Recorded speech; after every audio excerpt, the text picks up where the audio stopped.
Today, I want to talk to you about how you can create a nourishing space. How can you create a space where when you come to it, you can feel settled and grounded, and you can tune out the world and tune into you? What does it look like? What does it mean? What does it include? Let's take a look.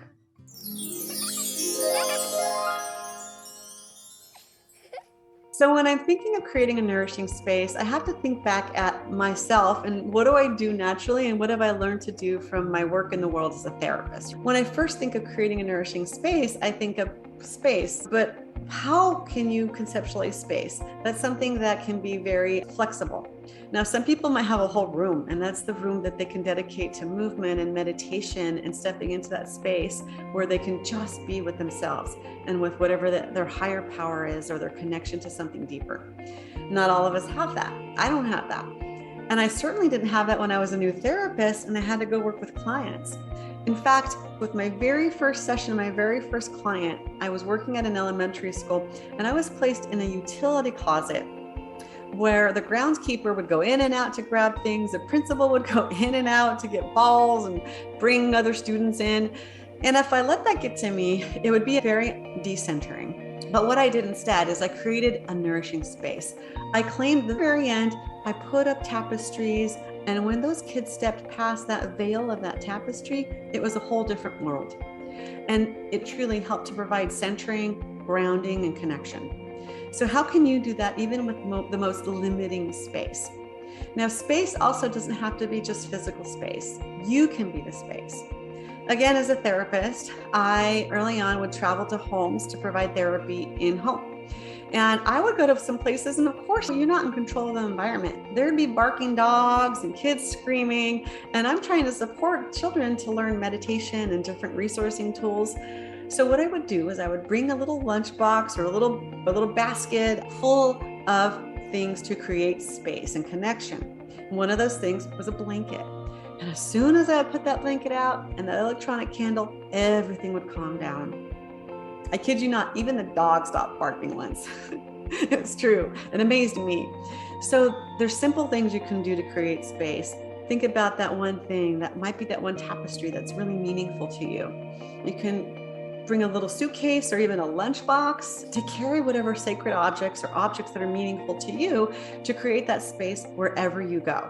So the idea is that you are the space, and anything that you bring with you and you carry is an extension of you as the space. So that's a little bit about how to create the space itself.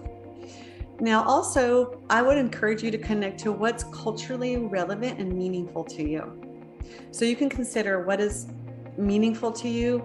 How do you feel connected to your culture? And you can make your nourishing space culturally relevant as well. Now, here's another thing you can do if you need some ideas around how to create a space that you walk into and you feel grounded, tuned in, and tuned out from all the distractions. Consider bringing in objects that can engage your 5 senses. Sight, what is visually appealing to you? Bringing something that really evokes pleasure and beauty. A rose, a flower. Sound, you can bring in some bells that chime, some music when you're creating your space, something that's centering, that's connecting. Maybe it's expanding. Maybe when you center in your space, you want it to be invigorating. So bring in that sound. It can be the sound of nature if you open the window. Taste. You can bring in something that's edible, some fruit. You can offer that if that's part of your culture, is to offer it to your ancestors. Touch. What is it that you like? The textures, the feel, things that feel good to you, stones, feathers, certain textiles, and follow your intuition. What wants to be there? You might find that you want to have a journal there.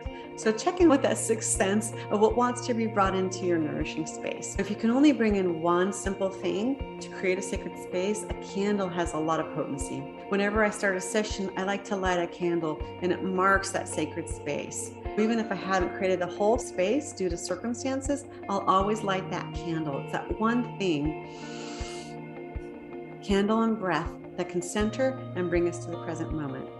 Just see what it feels like to be really dedicating some time to create a nourishing space for you so that every time that you come and you show up, you have this place that's showing up for you.